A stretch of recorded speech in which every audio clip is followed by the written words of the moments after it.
Good morning. It's 8 o'clock in the morning. It is the 11th day of April 2022. It is 53 degrees and sunny here at Site B, and I am your guide to all the tabletop role-playing game news, weather, sports, and general internet nonsense that is the OGGM. And it's Monday for most of us, which means it's time to take a look at first bit of news for the tabletop role-playing game week, and we've got a bunch of news today. Strangely enough, today is the anniversary of when TSR/SPI released the Dallas the Television Show role-playing game. That's right, there was a Dallas role-playing game. It was really more of a board game, where you could play characters from Dallas and do Dallas-type stuff. It was a strange time. It was a strange time. The Bladerunner Kickstarter date is May 3rd.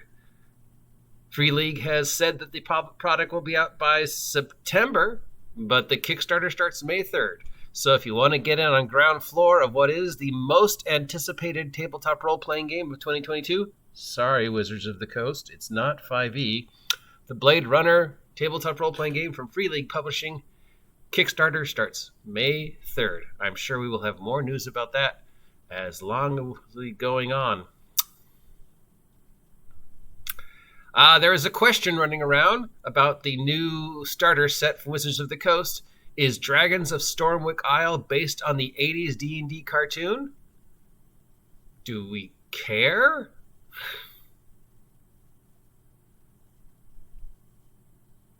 Unless they're going to have stats for them, you know, the gang on the island. I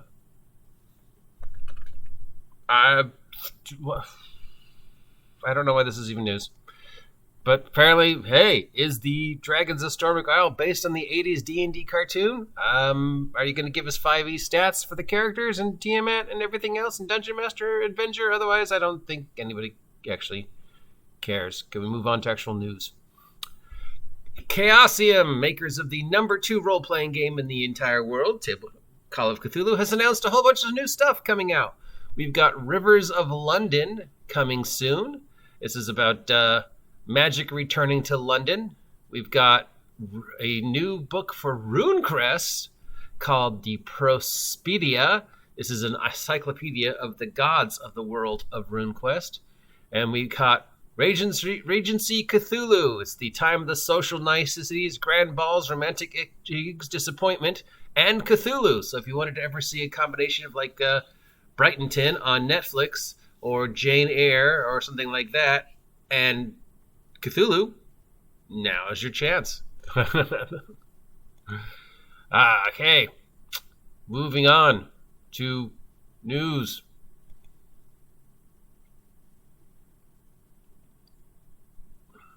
Microscape has launched the crowdfunding effort for the newest product, the AR Arcana, which is a full augmented reality tabletop role-playing game platform. So I talked about this a little bit before. You've got this app that you download onto your phone or whatever, your tablet.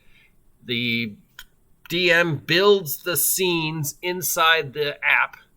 And then when you're sitting down, he tells you all which file to download, I guess. And then you look at the table or wherever through your phone, and the app shows you whatever it is the Dungeon Master has crafted out. Then you can, I guess, roll dice and move stuff. Basically, you're playing the whole game with your phone or your tablet in front of your face, hoping that your phone matches up to whatever the DM's phone is projecting. And yeah, we're going to assume that this is going to cost a ton of money to get all the stuff that you're going to have to download. $50 is the starting price. So yeah, if you want a whole bunch of digital artifacts that you can watch on your cell phone or tablet while you're playing D&D, you could do this. Or I don't know, you could just draw it on a piece of paper like we've been doing for 48 years, and really, who cares? This seems like an utter waste of money, but hey, the future. We already talked about the Bladerunner. So again, Bladerunner, the most anticipated tabletop role-playing game of 2022. The Kickstarter starts in a couple weeks in May, and we're expecting it to be out in September. So that's a quick run for the Kickstarter, but we'll see what happens if this is able to live up to the hype. Paizo has announced an official partnership with Foundry Gaming to bring official support to Pathfinder 2nd Edition to the various virtual tabletops, including, of course,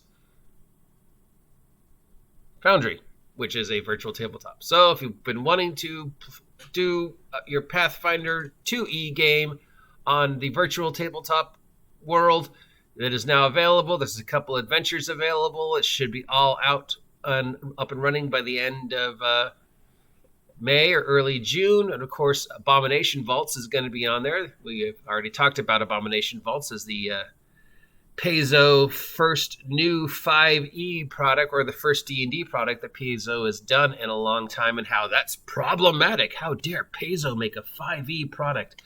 Oh my God, Wizards of the Coast needs to address that. Oh my God, dogs and parents living together. It's the end of the tabletop role-playing game world because Paizo's making a 5e product.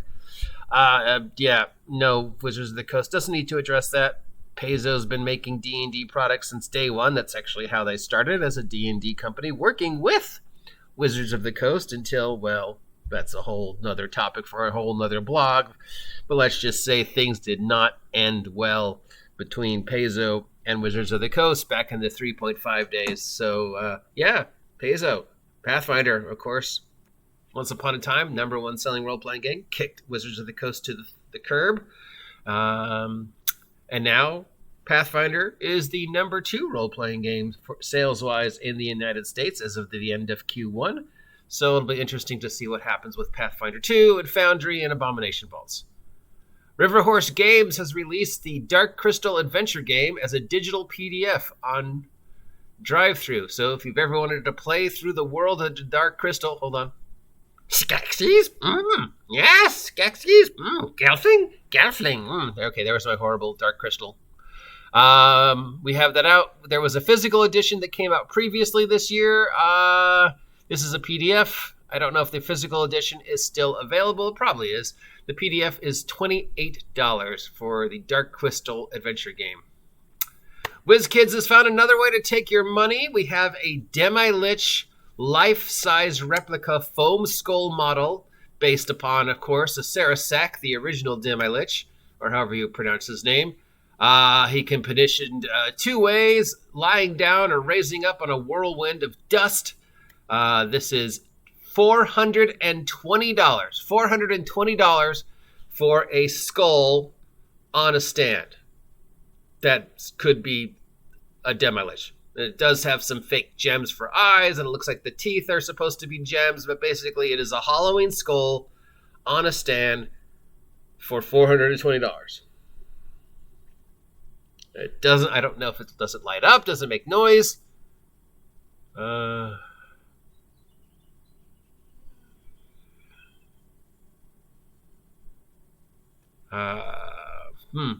Yeah, nope. Now, you know how I love to say things like this, and I know it sometimes sounds like I'm bagging on other companies, but really, you know, part of my job is to making sure you don't waste your money. So if you really need a life-size Demi-Lich replica for, I don't know, I guess a conversation piece, or you're a huge fan of Demi-Liches or skulls or whatever, you do know that there are plenty of ways to get skulls that are just as good looking, if not better looking than this skull, for way less money. In fact, there's a holiday around, I don't know, is it October? Where skulls of various shapes and sizes are available for relatively inexpensive prices. Like, you can get a really good looking one for like $100, or you can just get the average 99-cent store ones for 99 cents, and some of them look as good as this thing I'm looking at. So, yeah, I mean, I don't like to take money away from WizKids, but part of my job is to make sure you don't waste your money on something utterly stupid. So you could spend $420 on a skull, or you could spend 99 cents on one. Just saying. Speaking of WizKids, they also have a miniatures paint night kit set for the youngins. This will include a couple unpainted miniatures, at least one, it says, possibly more than one, 12 paints, 2 brushes, a water pot, and a paint palette. It's for $20. Now, there we go. That's a good one. The 5e-based video game Celesta, Crown of the Magistar, has a big update coming up with 2 new DLC and cooperative multiplayer. So if you've been playing this game and want to get more into it, I played the beta of it. It was really good. I haven't got around to playing the real one. I'm hoping it's as good as the beta was, and they fixed everything that was wrong with the beta. So yeah, if you want to play some online Celesta 5e, they've just announced a new DLC. Hasbro has responded to calls from the activist investor hedge fund Alta Fox, stating that they have no plans to spin Wizards of the Coast off into its own company. Why would they? Really, that was stupid. Why would they? Why would you, Alta Fox, in any way, shape, or form, think Hasbro would spin Wizards of the Coast off into its own company? That's taking money out of their pocket. Plus, of course, there was a lot of controversy around Alta Fox that they were not as big as they said, and there were some shadow investors, and they were double dipping, so to speak. So, yeah, no, keep Wizards of the Coast as part of Hasbro. That way the new Hasbro CEO and the new Wizards of the Coast CEO can work together to pull Wizards of the Coast out of the continuing downward plunge that it seems to be in. So, yeah. And as a Hasbro stockholder, of course, I don't want you to take Wizards of the Coast away from Hasbro, since Wizards of the Coast is one of the largest moneymakers for Hasbro. I mean, let's give the devil its due. Let's take a breather, and then guess what time it is? That's right, it's bundle time! Bundles. We have a whole bunch of Easter bundles up this week. All right, so this is our freebie bundles for the week. The DM's Guild is offering Creatures of the Night player options, which is a list of monsters for vampires, werewolves, and stuff like that for 5e. The DM's Guild has also got a Feywild-themed Easter Bunny map available. So if you ever wanted to run an encounter with a rather either friendly Easter Bunny or a horrific Easter Bunny, here is a map that you can get for free, PDF-wise. Drive-Thru also has a couple dungeon maps up with a 2-page story adventure to come with each. So if you're looking for some more adventures for your game in general, it just, here we go. We have a table of 100 random sci-fi NPCs available for you from Terry Herc. This is available over at the Terry Herc role-playing and, of course, Drive-Thru. So if you're looking for a table of 101 sci-fi science fiction-themed NPCs and you don't want to do the work, go over to Pay What You Want and, pop Terry at least 50 cents for making this table for you. Bundles! The Dungeon Masters Guild has a Dragonlance bundle this week. Dozens of Dragonlance adventures and source books available for first edition and all the way up to 3.5. It is $12 for the bundle. Doesn't seem to be going to support any charity, but it's always nice to give a little love to Dragonlance. Storytellers Vault has a bundle for, of course, Vampire and the World of Darkness. This is the Black Hand bundle. It features Vampire the Masquerade monsters, Vampire the Masquerade disciplines, lore sheets, predator types, all sorts of other stuff. So if you're looking for a PDF Vault adventure thingy for the whatever storyteller company's version of Vampire is, that sentence made no sense whatsoever. Anyways, Vampire stuff, $20 over at the Storytellers Vault page.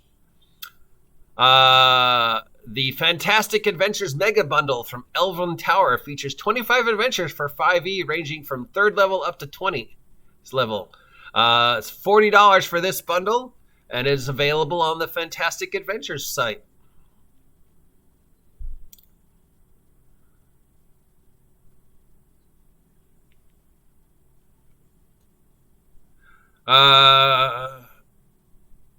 We have a April Fool's bundle from Storytellers Vault. I guess this went up for April's Fools, but it's still available. It's an adventure about Cain and Abel, who, of course, if you're familiar with the mythology of the World of Darkness, were the original, the children of Adam and Eve and the original vampires or whatever. Anyways, this is an adventure for $2. It goes to support the efforts in the Ukraine, and it's about the fruit vampires, I guess, of course, based upon the fruit bats that, suck fruit instead of blood. So fruit vampires, yeah. The Ian Publishing Blessings, Healings, and Peace bundle is still available with 6 little thingies for $5. The price for this PDF bundle is $1. It goes to support the Ukrainian humanitarian aids, and it includes a whole bunch of spell cards and stuff like that, all based around healing and spring and stuff like that. Bundle of Holding has a collection from Sly Flourish Games, including the Lazy Dungeon Master, Return of the Lazy Dungeon Master, the Lazy Dungeon Master's Workbook, and Sly Flourish's DM's Tips. These are books that are full of advice, including lairs, boss battles, adventures, locations, and ideas, tips, and everything like that. $6 is the price for this bundle, and it goes to support the Direct Relief charity.